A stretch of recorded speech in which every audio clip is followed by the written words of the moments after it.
Well, hello everybody. Welcome back to the Auto Bravado channel. Today, I'm here with this 2001 BMW 330 Ci. Let's get into the review. Today, we have something from the Bavarians, and of course, I'm talking about BMW. This specific example is fitted with a cream beige interior, and the exterior is fitted with red paint. It's flashy and bougie at the same time. This specific 330 Ci hails from the E46 generation, which I believe is the most popular, not only because of the wild colors and the really nice interiors, but because of the design. It is quite simply some of the cleanest design language you can possibly find on a convertible of its age. Look at the Lexus SC class or the Audis of the time, and I have to say this is the better looking of all of those. There's no aggressive cuts, gouges, no trying to be crazy, outlandish. It's just simple. Simple is elegant, and that's exactly what we have here. And what a better example than this 330 Ci. If you want to be flashy, all the while embellished in comfort, you have this, the beige interior with the red exterior. It's truly an amazing color combination, and quite frankly, you won't see many like this anymore. So before we go anything on the inside, I just have to talk about the exterior, and there's a few talking points that I found really interesting. In the early 2000s, a lot of these cars had pop-up antennas that would just rise up with a little electric motor, and with a 330 Ci, this is not the case. It's a fixed antenna, which really adds to the style of this car. Something else that I found it's absolutely really cool, BMW is always about those little extra details, and as you can see on the second row headrest, there's this German language on here. This is really cool. It's for a rollover protection, obviously, so the headrests pop out, a roll bar engages to protect you in case of a rollover. And this is a power folding top nonetheless, because you won't have it any other way. This is a BMW. It's meant to be luxurious, power, electric, everything. This whole idea of this car, straight luxury. Something else I just have to talk about. See this style line? It goes all the way from the front to the back of the car uninterrupted, and it flows seamlessly into the door handle. This is a really cool design language. Alright, so before we move on to the inside of the 330 Ci, I just have to point out the key, and I just have to talk about the fact that they've integrated the key fob into the actual mechanical key. This does one of two things. It simplifies it, and it makes producing it a lot cheaper.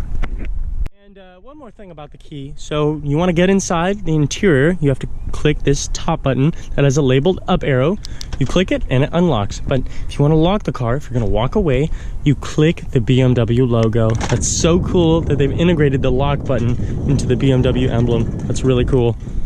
I said one more thing, but here's absolutely one more thing before we go to the inside. So you obviously have a regular gas cap and whatnot. Then I have to move over here to this little sticker located on the gas door. It says unleaded gasoline premium, and it says the octane level, which is 91 minimum.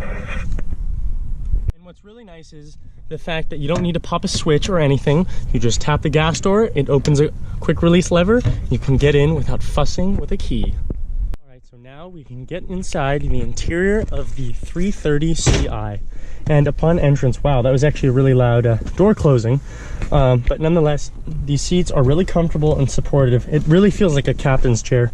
And the whole idea of the 330 Ci was, yes, this is based off a 3 Series, but it's supposed to be nice, luxurious, and comfortable, like a GT Cruiser. That's exactly the point of this car. This one has obviously been fitted with various carbon inlays and plastic trim around here just to match the outside, but nonetheless they're in here, and I would say certain things look better than others. I just want to move over here to the center, and this is really interesting because not too many aftermarket head units look like this. They've tried to keep the stock look of the original head unit by integrating a screen in here. You have obviously all of the original knobs and buttons here, which really sort of keeps that stock look. Want to move over here down to the lower buttons. You can control the entire climate control by, about 5-6 buttons. It's actually really amazing. This is a time when climate control was just simpler. And here's something else that I thought it's really interesting, and it's smart on BMW's part. If you look down here to the convertible top functions, you obviously have your seat heaters, which are placed right next to them. This does one of two things. When you put the top down, you'll have the wind blowing in your hair, and if you don't want to be cold, you can go ahead and turn on your seat heater, which is right next to it, all in one hand's reach. Very smart, BMW. move down here to the lower areas, everything is relatively normal. You have your hazard switch button and the unlock and lock button down here. A cup holder as well, but the really interesting thing is the fact that there's no real center console other than the fact, place the armrest down, you can go ahead and open this little extra armrest cubby. So other than that, there's not really too much storage in the center area. I just have to show you, and it's absolutely cool. Go ahead and click this little button downward right here, and it go ahead and pops out little coin holder that's spring loaded. This is over engineered on BMW's part, but nonetheless it still works. It's not caught up, it's not opening halfway, it works relatively well. It holds coins for you to be able to pop them out one by one. Really smart on BMW's part. We're going to get into the passenger seat of the 330 Ci, and something I have to point out upon entrance, it is so comfortable. You have plenty of leg room up front on the thigh side, left and right, and you have really nice thigh and lumbar support. You can really just sit back and relax. You can cruise. I mean, this is meant to be a GT cruiser after all. Another thing that's really interesting, you know, these are just your normal sun visors, but they're finished in a sort of vinyl, maybe even leather material. You obviously have your mirror here as well, but it's just really interesting to see the material choices that they've used. Welcome back to National Geographic. Today we're chilling with a hawk. Alright, so we want to get into the rear seats of the 330 Ci. We don't have to fuss with the switches for the front seat passengers, so what we can go ahead and do, we can slide the seat forward with this two-way adjustable button, and once we have the seat all the way forward, we can go ahead and pull this little bar, slides the seat forward for us to hop into the rear seats. Now we can pull the seat back to a comfortable position, and here we are in the back. We're going to go ahead and slide it back again using the rear button. And we're in a relative comfortable position, but you really don't have too much room back here, and that really becomes apparent because, I mean, it's just a relatively small coupe. And right here we're in the relative position where the front seat passenger would be sitting, and you really don't have that much room. I mean, everything else back here, I mean, it's covered in leather and everything. And everything else is relatively normal in here. You have places to store fragile items, as well as a little place to store money, and quite possibly could have been an ashtray at some point. Armrests in the rear here, as well as dual speakers on both sides. But something else that's really interesting, the seatbelt tensioner is placed right here, centrally mounted, and there's these little clips in here that actually hold the seatbelt in. I believe this is for when you have the top down and you don't have passengers in the rear, you don't have to deal with the seatbelts flailing around. And something else I have to show you, this little clip right here, well, it opens out, this entire panel here comes out, where you can then pull it out, store it in the trunk or something, where you then have a ski pass through. I just want to come to the back of the trunk for a few reasons. Everything's relatively normal. You have a decent amount of space for a coupe slash convertible like this, but I want to move on here to the top of the trunk, where you have this little package here. You undo the screw and it folds out like this, where you have various tools laid out here. And something else that's really cool, it's held by a strap. That way you don't have to fuss with holding it open. I think this is just absolutely cool. This little tool bench is car coordinated, and I just have to point out here, there's a little 3 Series graphic, E46 3 Series of the time, and it's really cool to see that they have this emblazoned on the plastic. I mean, even the tool wrenches, I mean, this is a 8 or 10 millimeter wrench. It has the BMW logo on it. This is very, very cool. Something else I just have to talk about, I think it's really cool and nice. This little felt strip that goes along the entire perimeter of the trunk is for saddle insulation. That way, when you're closing the trunk, it doesn't sound too loud. So now we're getting under the hood of the BMW 330 Ci. And before we get under the hood, I just have to talk about the hood latch release. So we've just released the hood latch, and now we can come to the front of the car, where we have a little stick that pokes out of the right kidney grill. We can go ahead and pull on it, unlocks the latch, where we can then pop up the hood, where it's hydraulically supported. Alright, so this specific 330 Ci develops 228 brake horsepower at 5,900 RPM and 221 pound-feet at 3,500 RPM. This is all sent through a 5-speed automatic transmission that goes to the rear wheels only.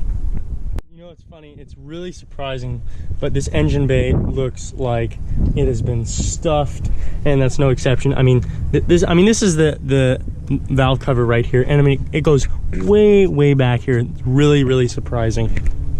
Well, we've taken an in-depth 2001 BMW 330ci convertible. Now it's time to take out on the road for a drive. All right, now it's time to take the 330ci out on a drive. Here we go. We're gonna hop in, go ahead and put our seatbelt on. We're gonna go ahead and start it up. Here we go. Starts right up. It's awesome. And I have to say, it's really quite interesting. You know, it's so different than all of the other convertibles. I mean, you have a low-hanging belt line. I mean, everything is, it's just different.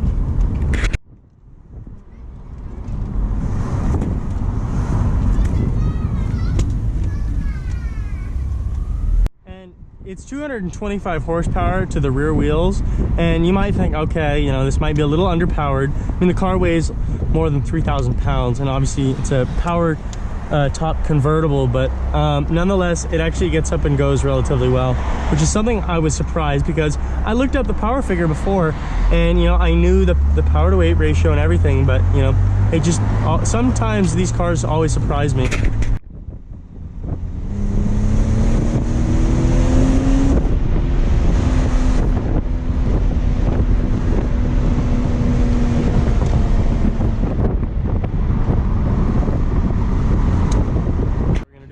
Here we go.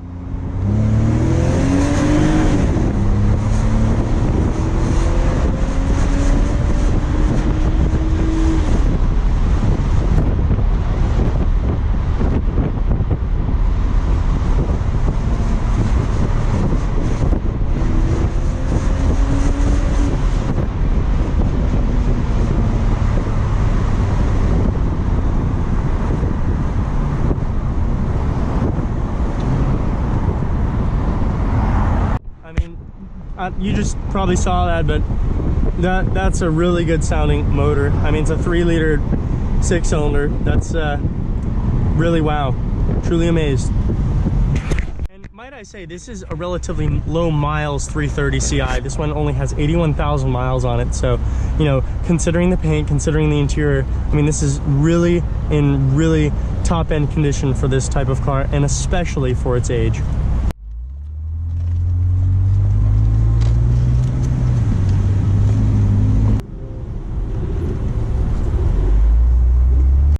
I mean, the person buying this car, especially in this specification, I mean, they're not going to be romping on it, but the fact that you can, you know, it really adds to that bit of luxury. It's, you know, it's really nice. You can just sit here, you can cruise. You have, this is a 5-speed transmission, and you can just sit back, you can relax, and you can cruise. You can truly enjoy the finer things that this car was made for. I mean, all the leather, the materials, and everything. It's really a testament to what BMWs were made for. And as far as handling goes, it's really flat and poised, and you can really pull it around. That's why people like these so much. It's tossable, and it's playful, and it doesn't weigh too much, so you feel confident in the turns. I mean, here we go, check this out. Turning, no understeer, it's rear-wheel drive, and it bites up really well. We're just top down, relaxing, and this is what this car was made for. I mean, the Solara is really a different type of car. It's the convertible experience for, you know, how cheap can you go? And that was the whole point of that car. I can adjust so many other things. That's why you buy one of these. You have the option to use everything you have. The fact that you have it at all, that's the amazing part about it. And what really boggles my mind is, you know, I've never driven one of these E46 convertibles, and, you know, it's really just a testament to build quality and craftsmanship. This one's 20 years old, and it's sitting at 80,000 miles. I mean, it's obviously one of the lower mileage 330s out there, but, you know, it's just truly amazing. It really is. I mean, at the end of the day, you know, you get home from a long day of work, you can sit back, relax, with the top down, listen to your music and everything. This is, you know, this was BMW 20 years ago, and they were still trying. They truly were. And, you know, all this craftsmanship and everything that you see here truly becomes apparent at the end of the day. But anyways, guys, thank you so much for watching. I had an absolute blast driving this car. This thing's really a true piece of craftsmanship. Anyways, guys, I hope you enjoyed watching as much as I had making it. And I'll see you guys again, all back here very soon in the next video. See ya.